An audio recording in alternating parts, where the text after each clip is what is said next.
Okurugera abebembezi b'Obusiramu aho muri Murambara ekiro kya Eid al-Duha nikija kubaho aha Sunday age. Nikole beto ino bulemezi munonga olwa mukaga siba nitwende kwebaza abantu mwena abasibiraga mazoba gona ntubebaza munonga kandi ntubashaba erizoba mbere muri sibe olwa mukaga kandi Sunday ni Eid teriwo kubuza teriwo no kwebuzabuza mukyera amiziti janyu abebembezi nibashaba bikiriza omudini y'Isiramu okukuratereza emigenzo y'ekireki. Isiramu ahari abubako kusara twatebekanise kandi tuyine kwija kare tukatandika kare mbwenu tukubiriza abasiramu mwena ejide neyo kusara ebisoro mbwenu buri musiramu wena ashemerire kutwara obuvunanyizibwa ahizoba erya Eid kurebeka ngu yasara ekisoro eki ahabwe.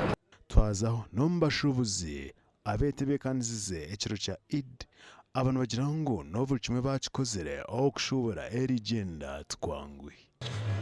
Tato hizo kubayagala kwambala n'omwana byonna tubikole wa mama Shakuru. Tero mwenda bulungi abaana mugume mbazwekeje ati nkaka nakasharia katake kabonire munonga kandi ntuguzaje nitushubuza twine biremba yokwekoma hamutwe penda kubona yano izokoma ekiremba cyawe kibe natubine kabaita hijab zinungi obutambara amakanzu nkaba customer hawo kubareba ebikwatirine ne beyi ebinabyo babitugambera beyi nokutesa twine kanzo ku rugamba mitware 3 kwika mitwaro 50 kirugirira shawe yawe jobs twine ku ruga mitwaro 5 kwika miliyoni yamwe n'ekicweka.